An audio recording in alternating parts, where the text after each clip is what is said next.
Europe Midi, écoutez le monde changer. Patrick Cohen. Bonjour Thierry Breton. Bonjour. Commissaire européen au marché intérieur, quelle est la mission que vient de vous confier la présidente Ursula von der Leyen? Tenter de gonfler la capacité de l'Europe en production de vaccins?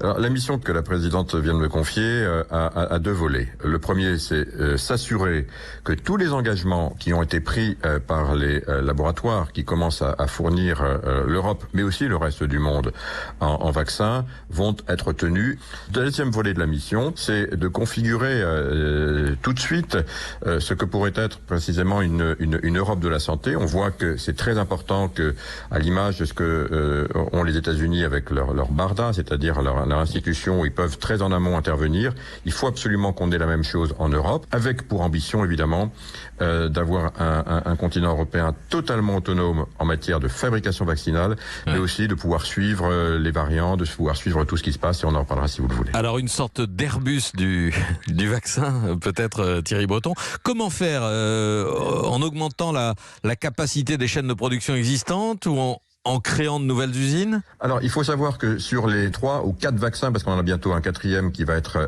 accepté, reconnu par les autorités de santé européennes et mondiales, je parle évidemment de BioNTech, Moderna, AstraZeneca et puis bientôt CureVac. Sur ces 4-là, il y en a 3 qui sont européens, et je le dis aussi à nos auditeurs, qui ont été financés par la recherche européenne. Ça montre qu'on sait effectivement en Europe faire émerger des entreprises de biotechnologie et puis les rendre très performantes.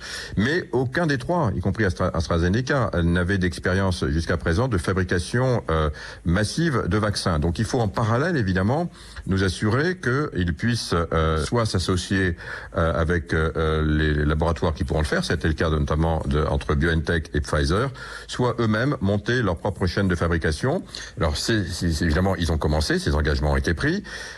On passe, vous voyez, si on parle de Moderna par exemple, Moderna, l'année dernière ils ont fabriqué 100 000 vaccins, cette année il faut qu'ils en fabriquent 1 milliard. Vous voyez, passer de 100 000 à 1 milliard, moi qui suis un ancien industriel, je peux vous dire que bien sûr c'est faisable, mais il faut vraiment se mobiliser, et donc mon rôle, ça va être de les aider, ceux qui vont le faire bien entendu, c'est pas la commission ni moi qui vont le faire, mais en tout cas d'avoir un soutien complet pour s'assurer que ce qu'on appelle la supply chain, les composants ne viennent pas en manquer, que s'il y a des problèmes de compétences, eh bien on puisse évidemment mobiliser toute l'industrie. C'est une mobilisation générale, je dirais, pour nous, mais aussi pour le reste du monde. Évidemment, on en est qu'au tout début de la phase vaccinale. On a vacciné dans le monde quelques millions seulement de personnes. Il faut maintenant qu'on passe aux milliards. Hein. Donc c'est ce passage-là qu'il faut accompagner de façon très très étroite d'un point de vue industriel. Ça va être ma tâche. Donc c'est